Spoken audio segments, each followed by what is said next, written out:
Well, let's speak to an advisor of the Minister of Strategic Industries of Ukraine, Yuriy Sak. Thank you for joining us on the programme. Just talk us through that big picture request from Ukraine to be able to use some long-range missiles provided by Western countries inside Russia. What do you make of the fact that there isn't much progress in terms of that permission from the US and the UK? Good evening, Catherine. Now, it has been the case with pretty much every weapon system that we have been requesting from our Western partners. And of course, at this stage of this aggression, of this war, we need long-range capabilities because Ukraine is constantly and relentlessly under attack by Russian missiles, by Russian drones, by Russian glided bombs.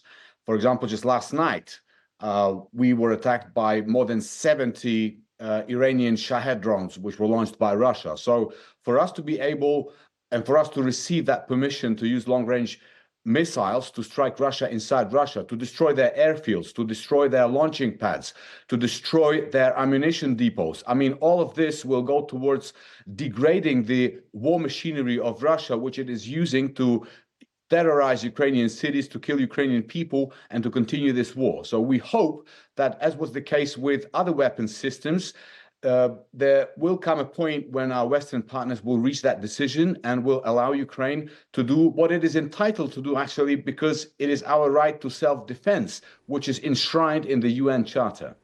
And is there a feeling of frustration, perhaps? I was just listening to an interview with the former head of the CIA, General Petraeus, who said that Russia could preempt this decision by moving some targets further away from its border with Ukraine. So this might come too late for Ukraine.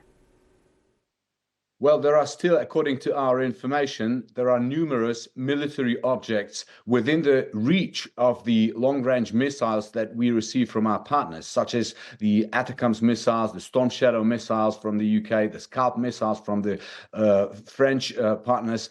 And of course, if we get that permission, it will be easier for us to disrupt the logistics of the army of the aggressor. It will be more difficult for them to amass more weapons with which they attack Ukraine. So, of course, we always say that such permissions, they are a little bit overdue, and, the sooner we get them, the better. But we have to make do with what we have, and we hope that that decision will still come, and we will make the most of it. But how much does it help Ukraine in terms of winning this war against Russia? How effective would this policy be for your country? Well, winning this war, of course, it will consist in the end from, on the one hand, our military operations. And we are, for example, our Kursk operation resulted in the possibility of us to replenish our exchange fund of prisoners of war. And you've mentioned in your earlier report that, we have successfully returned today 103 Ukrainian prisoners of war, Ukrainian heroes, actually. Yesterday, 49 Ukrainians have been returned home. So militarily is one thing. The diplomatic front is another important front where our diplomats are on a daily basis trying to impose pressure on Russia to make it unsustainable, to make this war unsustainable for Russia.